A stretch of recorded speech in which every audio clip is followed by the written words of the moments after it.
మా నియోజకవర్గంలో ఉన్న ప్రతి పౌరుడు, ప్రతి గ్రామంలో ఉన్న కార్యకర్త, మిగతా పార్టీల కార్యకర్తలు కూడా కాంగ్రెస్ ప్రభుత్వం చేస్తున్న చర్యను తీవ్రంగా ఖండిస్తున్నారు. ఎందుకంటే మీరు దర్యాప్తు కోసం రమ్మని కేసీఆర్ గారు పిలిచినప్పుడు కేసీఆర్ గారు కూడా అంతే మర్యాదగా నేను దర్యాప్తుకు వస్తాను, సహకరిస్తాను అని చెప్పడం జరిగింది.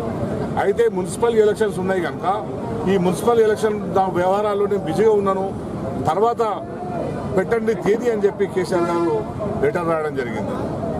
దానికి ప్రత్యుత్తరంగా మళ్ళీ రిప్లై ఇస్తూ దానికి కేసీఆర్ గారు ఏం మెన్షన్ చేసినంటే, నేను మీరు పంపిన నోటీసు అడ్రస్లో నేను అందుబాటులో లేను, వేరే అడ్రస్లో నేను అందుబాటులో ఉన్నానని చెప్పడం జరిగింది. కానీ నిరంకుశంగా, రాజ్యాంగ వ్యతిరేకంగా కేసీఆర్ గారు నివాసం లేని ఇంటికి అర్ధరాత్రి పూట నోటీసులు అందించి వెళ్ళారు.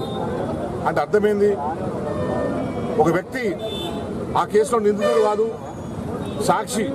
ఓ సాక్షిని నువ్వు విచారించినప్పుడు అది కూడా సాక్షి మామూలు వ్యక్తి కాదు, ఒక రాష్ట్రానికి 10 సంవత్సరాలు ముఖ్యమంత్రిగా చేసిన వ్యక్తి, మరీ ముఖ్యంగా చట్ట ప్రకారం 73 సంవత్సరాలు పైబడిన వ్యక్తులు ఎవరిని కూడా మీరు మహిళని కూడా అర్ధరాత్రి డిస్టర్బ్ చేయొద్దని చెప్పి చట్టం చెప్తుంది. అయినప్పటికీ కూడా